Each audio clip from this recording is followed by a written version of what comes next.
given, that's how we live it. Don't be mad at the system, it's simply how we've existed. I hear a lot of people talking like they politicians and choose to be an accountant because it's safe in the business. Not because they want to do it, just because they heard it pays. And who the fuck wants to be poor knowing that's how we've been raised? Society is getting heavy, I can feel the weight. The pressure of success is like 100 million pounds of shit. How you guys doing today? It's Anthony Gangi. Welcome to another episode of Chair Talk. Hey guys, I did a video. The last one I did was a scripted video. I'm going to do two more, this one and one more. These are thoughts that I've written down that are based on my experiences that I want to share. And I don't think it's best for just to come off the top of my head. I really wanted to be calculated in my delivery. And this deals with corrections not being a stepping stone. And when I was given the chance to train people, I would do whatever I can to make them know that this is a career. I think that was part of my job as a trainer. So I just want to read off what I wrote, get some thoughts out there. And if you guys like it, please let me know. But again, I don't like really doing scripted stuff. I like kind of letting things go off the top of my head. But in order to get the thoughts out, it was best that I script this first to make sure I don't miss anything that I thought was relevant. So great trainers set the momentum that pushes forward beyond or through all obstacles. John Maxwell states, a leader is one who knows the way, goes the way, and shows the way. It was around my third year when I began to truly be invested in my interactions with the people I dealt with on a daily basis. For the most part, being relatively new, my chance to influence was primarily focused on the inmate population, but every so often I was given the privilege to train a few of our correctional officer recruits. Even though this was a new opportunity for me, I fell in love with training immediately. Literally, if they were straight out of the academy, please send them my way. This was my chance to share with them what I have learned and take them on a journey that, if I'm lucky, they will never forget. Yes, training someone is a journey. It's about sharing stories and experiences and helping them navigate their way into a career that can be truly rewarding, both professionally and personally. During my few moments as a trainer, I realized the opportunity to guide someone has value that goes both ways. For the person in need of guidance, they are being taken down a road in which they can learn from those who have walked the walk. The lessons they are taught from experienced staff should never go unappreciated. And for those who teach, who share their experiences, they get a chance to value themselves and rediscover their importance in this great profession. It becomes magical if this partnership between the two, the want to learn, mixed with the want to teach, allows this beautiful dance to come to life. It's sad, but the love to train someone isn't always as accepted as it should be. There are some staff who find new boots to be a burden. In their minds, they don't have time to teach because teaching someone new messes with their daily routine. Now, you may be asking yourself, what is their daily routine? For these types of officers, usually it's mostly hanging in their office, sitting in their chair, with their feet up on the desk, reading their newspaper. There may even be some staff that appear on the surface to love taking a new boot under their wings, but be advised their love has nothing to do with training, but rather they're just looking for an easy work day. They overburden the recruit with tons of work, but offer no guidance into the value of the work being done. They make no effort to share and teach. Instead, they find themselves back in their office, sitting in their chair with their feet up on their desk, reading their newspaper. This could be their one chance to create something valuable, something everlasting and amazing, and it just gets thrown away. It's very important for senior staff to welcome the new boots. It's very important for them to welcome the new boots into this profession the moment they enter. Never underestimate the power behind first impressions. Remember, the new boot is looking to create a foundation of trust between themselves and the world they just entered. They're not looking to be pushed aside, especially if that push has the potential to isolate them and make them feel that they are alone with no one they can trust. New boots are looking to connect to this profession, and they do that through the people who have walked the walk. I know it's hard for senior staff to trust the new boots. I get that. Correctional staff work in a very tight setting and they're very protective of who they allow into their limited circle. But be mindful though. I'm not asking the senior staff to trust the new boots on their first day. They have to earn that trust. What I am actually saying is the new boots need to trust senior staff. The new boots need to feel that they are backed by senior staff. The new boots need to see senior staff as a resource. In corrections, there should be no such thing as sink or swim. If senior staff push the new boots aside and make the recruit hesitant to come to them when in need, well, sad to say, but the new boots in moments of ambiguity will find their answers from, let's just say, unofficial channels, the inmates. Whenever I was given a chance as a trainer, I made it a priority to show the new boots they are not just needed, but wanted. I did what I could to showcase their value, whether through the questions they asked or by how fast they were learning. They valued their time with me because I valued my time with them. I also knew that I was introducing them to this great profession, and I wanted to make sure that the foundation I lay before them was a foundation they could forever trust. How did I do that? I did that by showing them I cared. Caring for one another strongly relates to our survival in this profession. For senior staff, caring for a new boot is different than trust. Caring for a new boot should be automatic and not developed. We are our brothers and sisters' keeper. It's caring that will bring the new boot closer to senior staff and help formulate an immediate perception of being family behind the wall. In addition, in order to be a great leader, an individual must welcome and embrace every opportunity to teach. As a trainer, I did my best to have an influence on the new boots. If I did my job correctly, if I found a way to foster a connection between the recruit and myself, the outcome would have an effect on their character development and behavior. I was cultivating the new boot, but more importantly, I was setting the template for their growth and development. In essence, being a trainer was a tool I utilized to develop my ability to influence others. Then you get those that believe that being in corrections is a stepping stone. It's like, why do some feel the need to justify their career in corrections? And we as trainers can affect that perspective. Maybe it was a police officer or an FBI agent, I forget. Either way, one thing was for certain. She didn't want to be a correctional officer. Yet here she was on her first day standing next to me as a correctional officer recruit.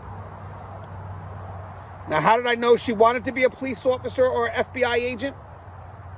As my trainee, it was the first thing she told me. I didn't even get a chance to introduce her to this profession when she told me that corrections was just a stepping stone. I must admit, when she said that, I got angry. Who the hell was she to tell me that corrections was a stepping stone? Being in corrections is an honorable profession. As a trainer, I was hoping her answer for the future related to growth and development within the correctional field. Warden, major, CERT team, internal affairs, etc. But instead, her focus was outwards. Even though I found what she said to be rather insulting, I held my tongue. As her trainer, instead of being angry, I made it my responsibility to influence a change in her perspective. She was new and had yet to see the value of the important work being done in corrections. It was my job, better yet my duty, to show her the way. So I first had to grasp that corrections was just a mile marker for her while she believed she was on her way to bigger and better things. That's fine. I'm in no way trying to discourage someone from living their best life imaginable. But in the meantime, she needed to have her focus in the now. Her plans for tomorrow should not distract her from the value of what can be learned today. That's so important. I want to say that again. She needed to have her focus in the now. Her plans for tomorrow should not distract her from the value of what can be learned today. I noticed that her want or need to be somewhere else was clearly distracting her from learning and absorbing the value this profession has to offer. More importantly, being distracted kept her from looking within and bringing to light what she could offer to this profession. For her, being in this profession wasn't a choice. It was a burden. Seeing this profession as a stepping stone was her way of justifying being in this profession. How did I come to this conclusion? Because she told everyone I introduced her to that corrections is a stepping stone, and her real dream was to be somewhere else. It was the first thing out of her mouth every time she had a chance to meet someone new. By saying corrections is a stepping stone, she was justifying her current position because in her mind, her current position was inadequate. She wanted more without even knowing what this profession has to offer. Her mindset was to get in and get out as fast as possible. This profession was beneath where she wanted to be, and she made it known through every interaction. Every time she told the senior officer that corrections was a stepping stone, that she'd rather be somewhere else, disgust came across their face, however subtle. She was pushing them away by making them feel inferior. It was at that moment I asked her, "Do you see correctional officers as law enforcement professionals?" And she quickly answered, "No, they're not like police." And there we have it. She wanted to cross into law enforcement, and in her mind, this wasn't it. Before there was a chance to even discuss the noble work being done behind the wall and build that comparison between the work done on the streets and the work done in prisons and jails, she had already made up her mind that the work of a police officer or FBI agent was far more superior than a jail guard. Am I going too far with this analysis? I think not. I noticed immediately upon entering corrections that the work being done behind the wall was not understood. Actually, the work being done behind the wall was seen by many as rather simplistic. Correctional officers were seen as turnkeys, babysitters, screws, or just plain guards. One thing they were not seen as was law enforcement professionals. Even though this recruit had stepped inside the belly of the beast, her eyes remained closed. She chose only to see the things that confirmed her primitive belief. Overall, her belief remained that correctional officers were not equal in value to the officers on the streets, and this profession as a whole was a stepping stone. She viewed her potential move outwards as a move upwards. Stepping stone to her was not symbolic to growth, but rather justification for what she believed was a lesser position. For me, I refused to see it that way. I saw correctional officers as equals in the law enforcement family. You're going to trap yourself in this profession if you refuse to allow yourself to see more, I said. What about if you're unable to move outwards? What happens if this becomes your career? I wish that was enough insight to get this recruit to begin to see things differently, but for her, staying in this profession was an impossibility. That's not happening, Gangi. I won't allow it. I wasn't going to debate with this recruit. I wasn't going to go back and forth and tell her that sometimes life isn't always fair. It may not always give you what we want. Instead, my goal was just to show her the value of the work being done in corrections. If I wanted to be a leader in corrections, then I must be able to translate even the most tedious of job assignments into something of value. If I could get her to value the work being done, maybe she would begin to value this profession. And just in case this did become her career, she could maintain value in herself. I must admit that's a lot for one person to aspire, but it all starts with a spark. As I said, work has value. Sometimes you just got to take time to find it. Don't lose focus on the now, because the now has tremendous value. In my first 3 years on the job, I came across many correctional officers who had aspirations to be somewhere else. With many years in, they remained in this profession because they faced limited opportunities to move outwards. They believed that corrections was the first stop onto something bigger and better. Every day they were expecting that phone call with the promise to leave this profession behind. Most wanted to lateral over to the sheriff's department, but there were some who wanted to be a police officer. So they waited. And they waited. Days turned into months. Months turned into years. Sadly, never came. Now, please don't get me wrong. It's okay to be hopeful, but a person must never push aside their entire life or their chance to grow in this profession for a dream that may never happen. For these officers, they waited for a call that would never come, and during that wait, they pushed aside opportunity after opportunity. Promotions, lateral transfers, none of it mattered to them, because one day they would be a police officer, a county sheriff officer, or an FBI agent. As each day passed, their dreams got further and further away. With their mindset still focused on their future hopes and dreams, they began to feel trapped.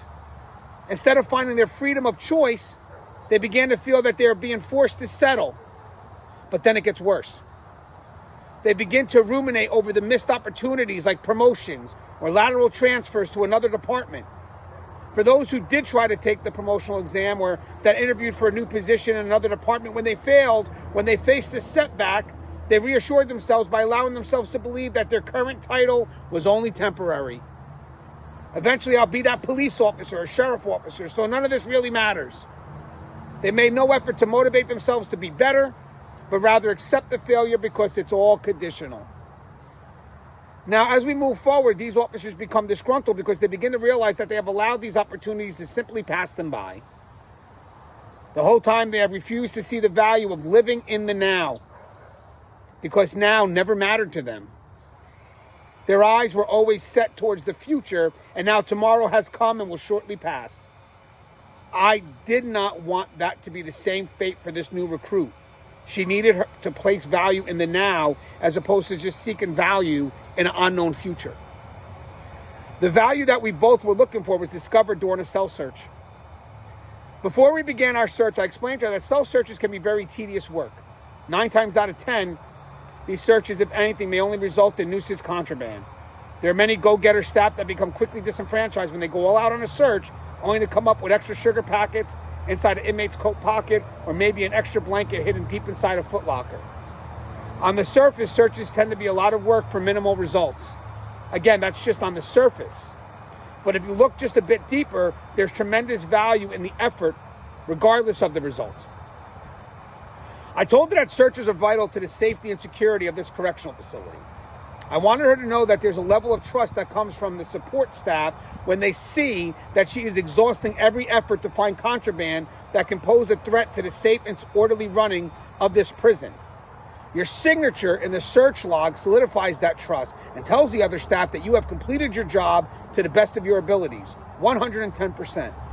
Staff wants to trust you and believe that you're doing everything you can to make their day as safe as possible. Now, I could have spent all day only showing her the how we scan the room, how we break it down into quadrants, but in the end, the how becomes meaningless without the why. I wanted her to be motivated by the importance of the work and the value it could have on another human being. During her search, she did exactly as directed. First, she scanned the room to get an idea of the different locations an inmate could hide contraband. Then she broke the cell down into quadrants. And finally, she took her time and went through everything thoroughly and professionally. At one point, I even took a step back to watch her in action. She was a focus-driven machine. During this search, she was able to uncover an altered razor blade that was hidden under an inmate's mattress. The razor was removed from the plastic holder and could easily be used as a slashing weapon. As we were going over the paperwork to document the discovery, one of the senior officers approached her and said, "You saved a life today. Thank you." She was taken aback. Why was he thanking me? I was only doing my job. I remember smiling to myself and saying, exactly. The value of a correctional officer's duty to protect and serve mostly goes unnoticed because it remains in the shadows of justice. The work they do, the lives they save, usually get minimized by the outside. That thank you came from the inside, from one of us, her peers. That thank you is the first of many you'll receive throughout your career. Some will voice their thanks and others will just do it with a look of appreciation. Either way, your promise to protect and serve will be seen every day through your commitment and effort. Through your commitment and effort. Again, the outcome is the outcome, but it's the commitment and effort that matters. We don't do this for recognition, but we do deserve appreciation. Either way, your promise to protect and serve will be seen every day through your commitment and effort every day. She quietly began to smile to herself. This was a gentle smile that could only mean one thing: satisfaction. For the first time, this recruit who so badly wanted to be somewhere else stopped for a moment and realized 3 very important things: family, value, and purpose. That day she became her brother's keeper. Now for her, corrections is no longer a stepping stone. It's a cornerstone. All right, guys, love to share. So I got one more left. I'm not really, scripting stuff is a lot of work. But these are thoughts that I want to share, and I want to make sure I get out every relevant point. But what's your thoughts of this story? And I have one more to come. It's already written down. It's already here. I could read it right now. But one story at a time. As always, guys, love you guys. Stay safe.